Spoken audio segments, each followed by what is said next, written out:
Welcome to EdLeader with your host, Dr. Rob Jackson. Join Dr. Jackson for conversations and reflections on improving educational leadership from the classroom to the boardroom and beyond.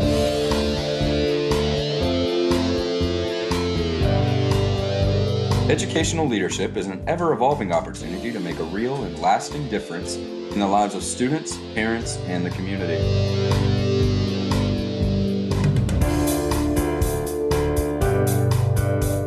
And now, here's your host, Dr. Rob Jackson. Hi, friends. Welcome to the EdLeader podcast. I'm your host, Rob Jackson, and I want to thank you for spending time with me today. The podcast continues to grow, and that is thanks to you. This is the first episode in the first two-part series in EdLeader history. It's also our second foray into some very important research recently released by the Wallace Foundation titled How Principals Affect Students in Schools, a systematic synthesis of 2 decades of research. Frequent listeners of the EdLeader podcast will recall that a recent guest this year was Dr. Anna Egalite, a co-author of the study. We've heard from the researchers on the effect of principals. Today, I've assembled an all-star panel of state principals of the year to react and reflect on the study's findings. Speaking of all-stars, let's get to it. Our first guest is Ms. Kisha Clemmons, who's the 2020 North Carolina Principal of the Year. She is currently the principal at Shuford Elementary in Newton-Conover City Schools and a doctoral student in the Educational Leadership Department at UNC Greensboro. She's a North Carolina Principal Fellow and a North Carolina Teaching Fellow alumnus from Appalachian State University. Under her leadership, Shuford Elementary has been selected as a National Title I Distinguished School and recognized for their work with personalized learning. Ms. Clemmons' personal vision is to inspire greatness in others, and she's proud to be a champion for her students, staff, and community. Next, we have Dr. Carrie Tulb, who's currently in her 11th year as a middle school principal.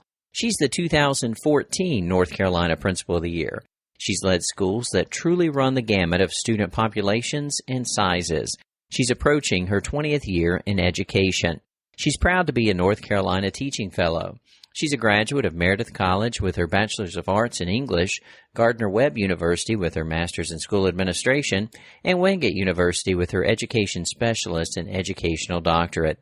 Her greatest honor is being a mother of 2 sons, her most important students. She passionately believes in public school and its power to transform students' lives. She also truly believes that being a principal is the best job in education. Finally, in the 1990s, our third guest, Mr. Tabari Wallace, aspired to a career in the NFL. With his long-held dream and his future at stake, he paid a visit to East Carolina University, where he was offered a walk-on spot on the team. He eventually earned a full scholarship and a bachelor's and master's degree in rehabilitation. His football career continued after college, but it competed with a new passion, teaching. He turned all of his attention to education and rose quickly through the ranks of public school to be promoted to his first assistant principalship in 2003. In 2018, he was named North Carolina's State Principal of the Year. Who's a recent guest on The Ellen Show and is one of the most passionate educators I know. With a panel of North Carolina State Principals of the Year and exciting new research on the importance of the principal on student achievement, this is going to be great. My friends, hello and welcome. Hi, how you doing? I tell you, I just feel like I am either at the circus or in the company of royalty, and both of those might apply from time to time. What an incredible blessing it is to spend time with 3 of my educational heroes. And so for our listeners, very quickly, in the state of North Carolina, each school system selects a principal of the year to represent their school system. There's 115 school systems. And then within our state, we have 8 regions, and each of the regions selects from among those school system principals of the year, a regional principal of the year. And then from among those regional principals of the year, a state principal of the year is selected. And each of my guests were selected as the state principal of the year. And they would each quickly tell you that that doesn't mean they are the very best principal. in the entire state. They were selected to represent our incredible colleagues, and it's such an incredible honor to have that honor. And speaking of honor, it is my honor to introduce, first of all, our 2020 North Carolina Principal of the Year, Miss Kisha Clemmons. Miss Clemmons, welcome to the EdLeader podcast. Thank you, Rob. I am so excited to be here. And they're cheering from the back of the room. And dancing. You just can't see it. I love it. Kisha, tell us about your current work beyond the fact that you're representing every principal in the entire state. Tell us about what you're currently doing. Yes, so I am the proud principal at Shuford Elementary School. Shuford is one of 7 schools in Newton-Conover City Schools. And we have just done some incredible work the last 4 years at being in Shuford. We've really transformed our school into a personalized learning organization. And so a lot of the work we're doing is not only digging into personalizing instruction for students and creating that environment, but really empowering other educators all across the state to see the kind of work that we've done and empowering them to do the same. So we're really excited about what we're doing for kids. And this particular year has been challenging, but it also has created opportunities for us to do some really great things for our kids. And I believe you told me just a little bit ago that you're also working through all the nuances of field day as well. Yes, field day week was canceled this week because of rain. So that upset a lot of little children today, but we got that rescheduled. So in a couple of weeks, we'll be out there and doing our thing for field day. I love it. And, that's the truth about being a principal is that you never know what changes are going to come your way, whether it's the weather, moving field day, or what it might be, and all the things that you have to keep on even keel for our students. I just am so grateful that you're here. Speaking of grateful, I'm also grateful that I have my friend, the 2014 North Carolina State Principal of the Year, Dr. Carrie Tulb, with us. Welcome, Dr. Tulb. Thank you so much. It's been an honor just to be a part of this, Dr. Jackson. I've been a fan of yours for a long time since we first met. So I'm very excited to be a part of this. Hey, thank you very much, Carrie. I appreciate that. Carrie, as you were named the State Principal of the Year, I had the opportunity to hear you speak, and in the intervening years since then, and we won't talk about how many years that has been, right. Carrie, but since then I've heard you speak many times, and I've just gone away from every single time I've heard you speak, just feeling absolutely empowered to go forth and do great things. Tell us what you're currently doing, Carrie. That is so kind of you to say that. So when I was named North Carolina Principal of the Year, I was serving at Mooresville Middle School in Mooresville Graded School District. But since then, I've changed school districts. I went to Cabarrus County Schools for a little bit, and now I'm in Iredell Statesville Schools, which is actually where I began my career as an educator, as a teacher. So it's really awesome to kind of come back where someone was crazy enough to hire me as a teacher. I love being back here, but I'm at Northview IB School, which is a middle school in Iredell County located in Statesville at the crossroads of Interstates 40 and 77, the crossroads of North Carolina. And as I mentioned, we are an IB school. We're a choice middle school in Iredell Statesville Schools. And one of the biggest projects we're working on right now is to shift to a more inclusive environment for more students to participate in the International Baccalaureate education, which is a really amazing program that I've had the privilege of learning more and more about. This is my second IB school that I've had the honor and privilege of leading. And it's just an amazing education. It's like a liberal arts education. That's the best way to word it. So we're providing great things for our kids, but now we want to provide these great things for more and more kids. So we are in the midst of changing our application processes, moving buildings so we can welcome more students. So there's just a lot of exciting things going on at Northview right now. I tell you what, continuous improvement is exactly that. It's never being satisfied with what we have and always looking for an opportunity to continue to grow. And I really appreciate that work that you're doing now and the work you have been doing.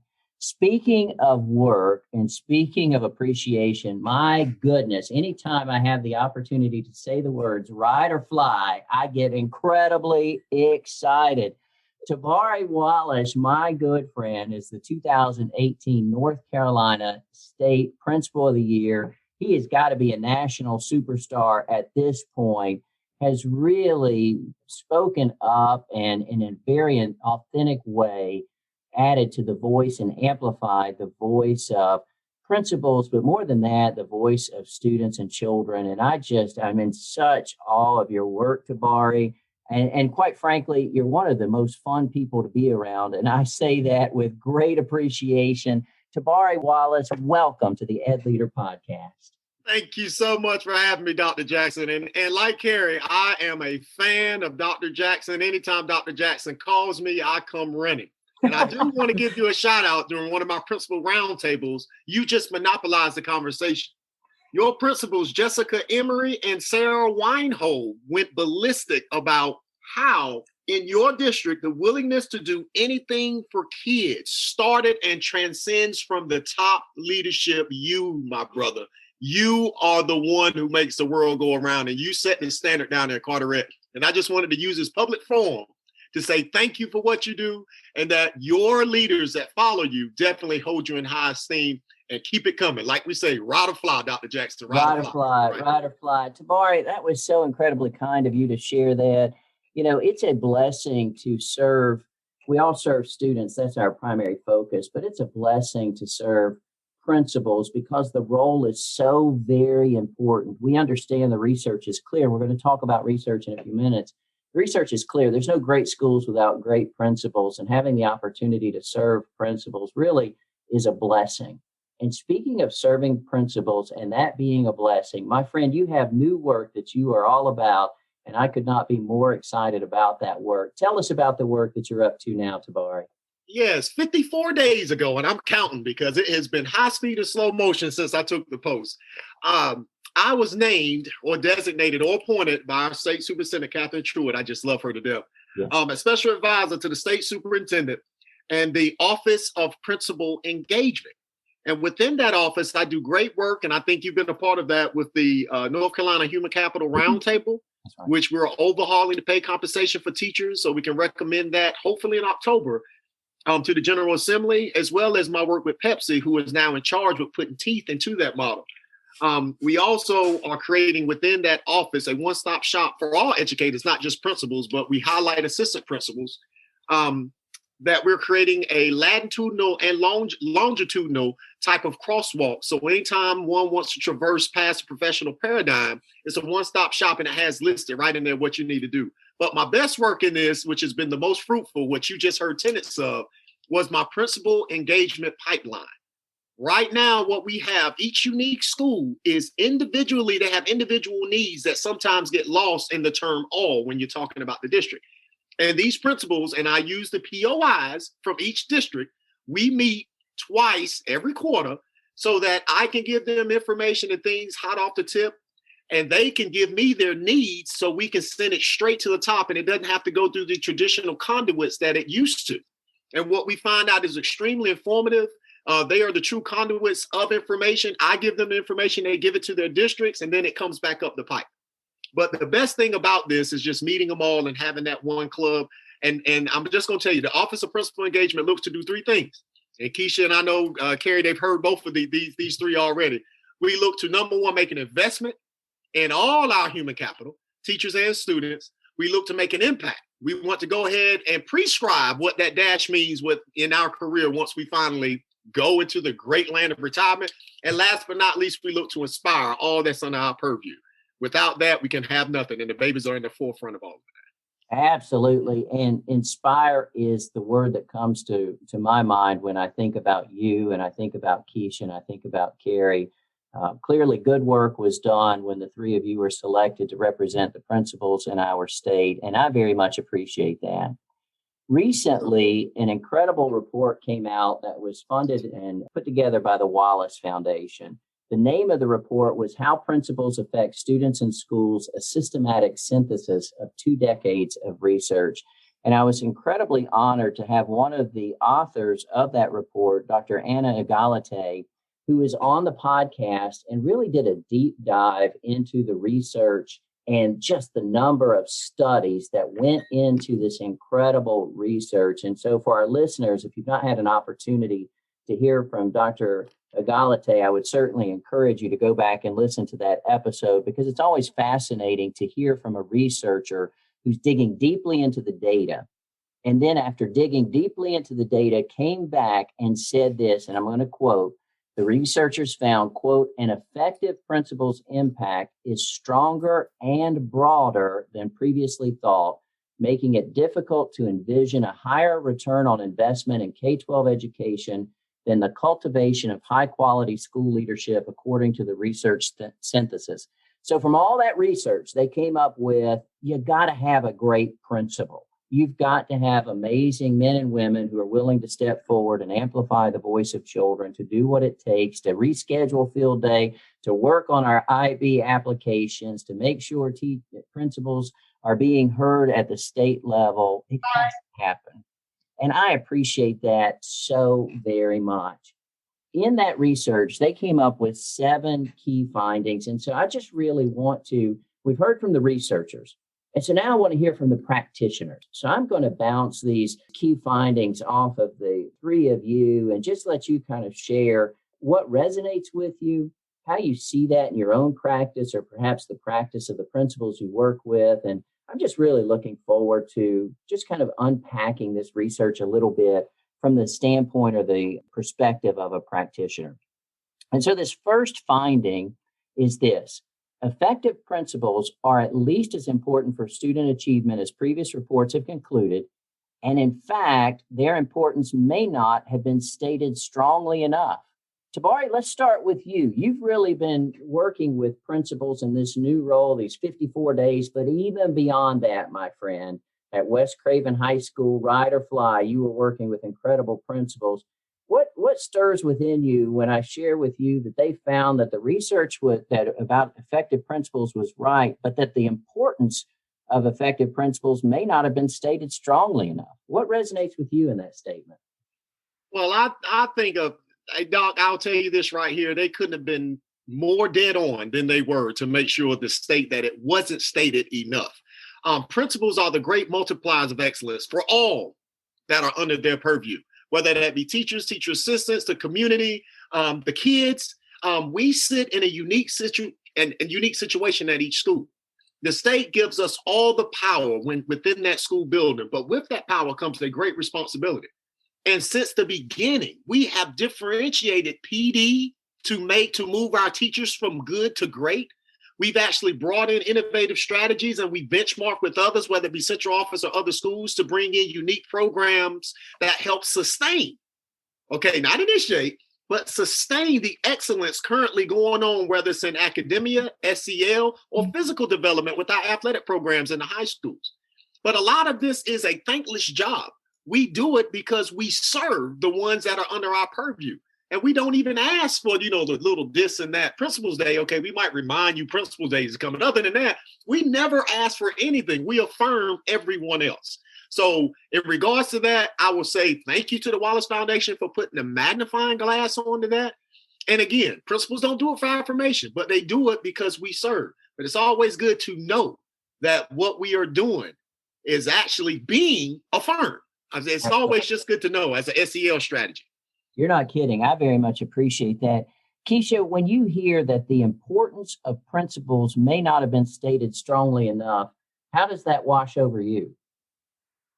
Very similar to what Mr. Wallace said. My personal vision is to inspire greatness in others. And I think that represents what principals do each and every day. And it's about building that leader, really building a culture of learning in the school, building a culture of leadership and innovation and collaboration, to make it work, to empower your staff and to inspire them to do the work, because the work is hard and it takes all of us. And so I've just been very thankful to be able to work with principals and talk with principals all across the state to see the great work that they're doing in their school to inspire that greatness in others. I think what we have to remember, and what this research brings out, is that it is so important that we have to invest more time into building capacity of our principals and really making sure that we have mentors and coaches along the way, because we're in a unique position to transform, our learning community. And so we have to invest the time in building capacity of our principals. Absolutely. Kisha, I appreciate that. I love your personal mission there. Inspire greatness in others.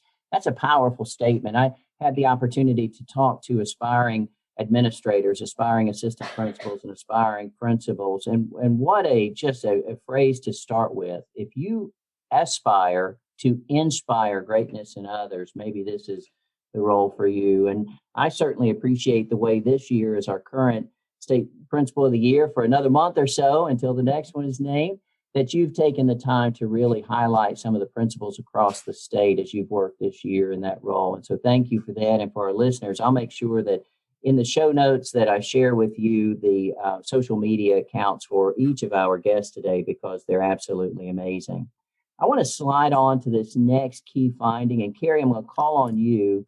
The second key finding is principals has substantially important effects that extend beyond student achievement.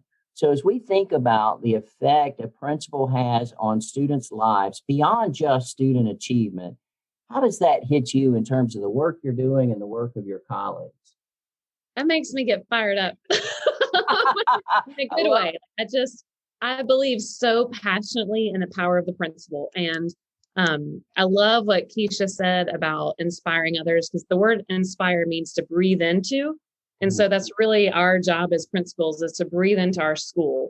And then that also goes with what Tabari said about multipliers. But principals are the culture builders of the school. No one else can build culture, not assistant principal, not teachers. Principals are the culture builders. And so number one, student learning is our most important thing that we do. So you already covered that one in your first question. But number two is all the other stuff about the whole child and what we do to care about the whole child. And when Tabari said what people remember about you, Rob, is just how kids are first in everything that you do. As a principal, kids should always be first. That is the culture of your school. How are you taking care of the kids? How are you doing home visits? I know Tabari has done a lot of that with his seniors and just took care of them. He's gotten famous for that, which I love, but it's a wonderful thing because the heart behind that was true and pure and passionate to help kids and love on kids. And so we have to take care of the whole child. And that's probably, even though the academics is our primary responsibility, the whole child is the part that gets me most excited. You know, when a kid can do other things in school that aren't just academically focused, when they can thrive and grow in other areas that aren't just math and reading, that our state measures, and they got to do that. And that's important. And that is our primary focus. That's what we do as educators. But it's all the other pieces that so many people don't realize what happens behind the scenes for principals, for any educator in the building. So that fires me up, Rob. I get really passionate about that because to me, that has to do with the culture of your school. And as principals and talking to any future school administrators out there, you cannot hear it or breathe it or do it enough. You are the culture builder of your school. You have to take responsibility for that. And it is one of the best parts about being a principal and one of the most challenging parts about being a principal. Absolutely. And I tell you, if our listeners could see us, they would see that three of us are about to break our necks, shaking our head up and down. It doesn't matter which one of you are speaking. The others of us are going, yes, yes, yes. I just feel like we're in cheerleading camp for principals because you're all absolutely right. You know, Tabari's going to be the flyer. That's it. Yeah, absolutely. Tabari will be the flyer of the cheerleading pyramid. There's no question about that. And speaking of flyer, and Carrie, you referenced this, in the middle of the pandemic, we had seniors who were about to graduate from high school and they couldn't have a graduation. And so Tabari put on his academic robe and hit the road and went and saw every senior at their house. And that really points back to what you're talking about, that whole child piece, that building that culture piece, Carrie. Tabari, why was that important to you to do that, to go see the kids at their house wearing your academic robe?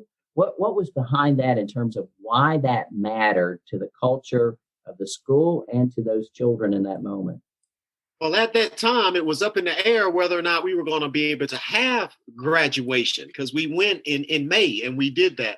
So we came up with this creative way of not allowing the pandemic to rob our babies of their rites of passage. And I think I can say that now because the prom, graduation, when you get married, those type of things are rites of passage. You cannot duplicate that. You cannot make that up the next time. So when the signs came in, we came up with this innovative way of let's take graduation to the house. The state would not allow them to come to the school, but they did not say we couldn't go to them. They did not say that. That was not in the rules. So me and my staff, we lined up and got in caravans, and then we took off and we took the signs and we made sure their family was there. Well, a lot of people don't know the babies were surprised. They didn't know what was coming. They were just told to be home at this time and have your family present. And when we got there in caravan fashion with all the police lights and all, the babies were teary-eyed. They came out, we couldn't touch them, but they disregarded all the rules and went and hugged and embraced. They were so glad to see us. We hadn't saw them in 3 months. So to get on that porch and actually planted that sign in their yard and say, every time you come out the house, you're going to look at this sign. And this is just like Carrie said, your principal and staff will get you across that traditional stage. So the kids wouldn't lose hope because so much had been robbed from them. Athletics was taken from them. End of year MPAs for band and all that was taken from them.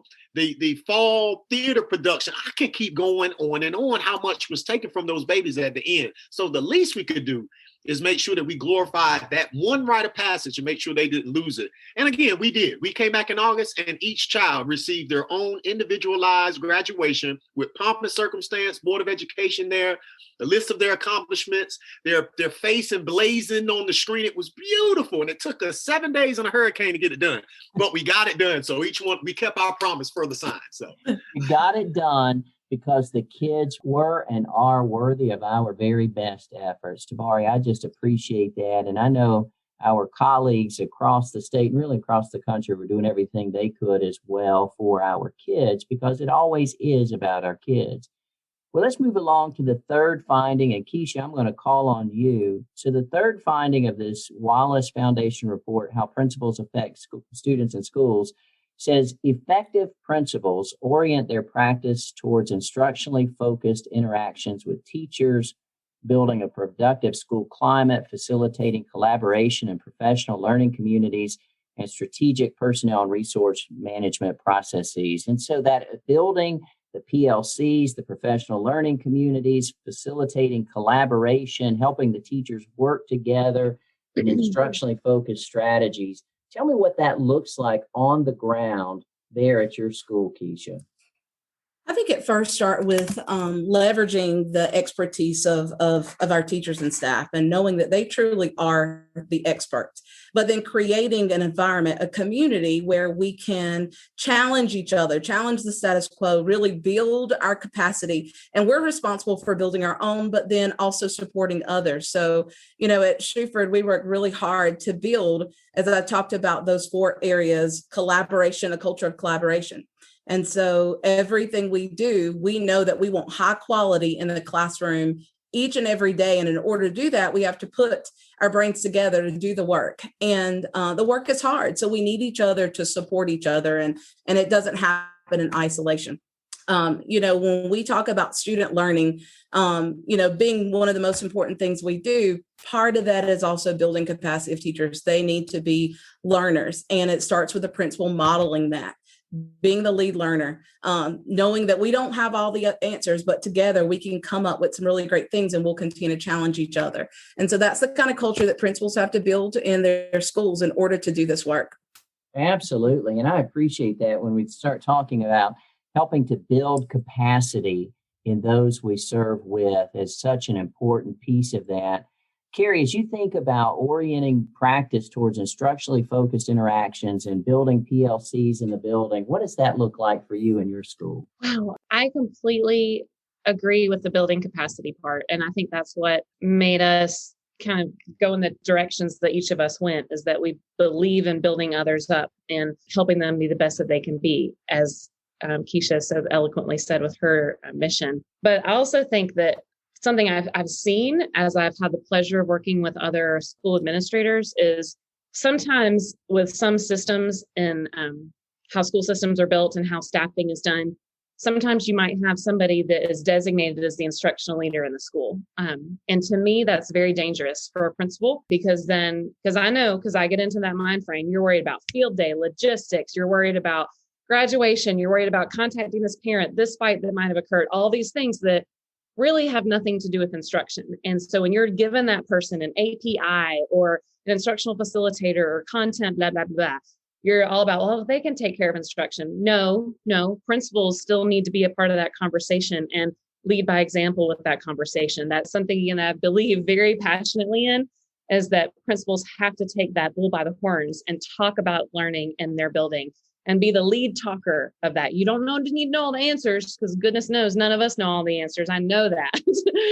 People don't mind me saying that, but I know we don't. But you can lead that discussion and ask the right questions.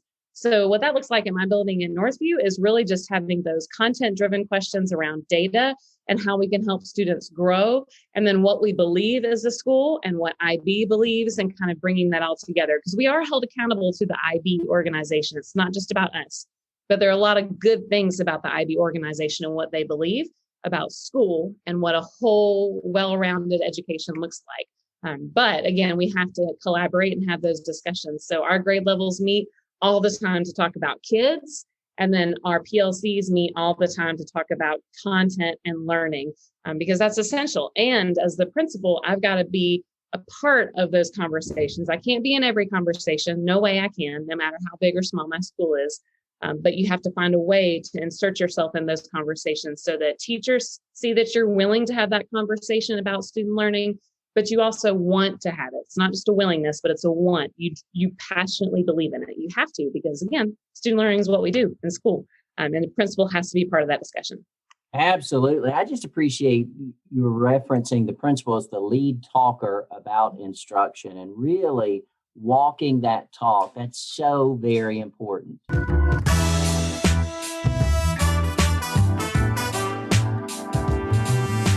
Episode 1 of this 2-part series has been amazing. Kisha, Carrie, and Tabari are among the best of the best.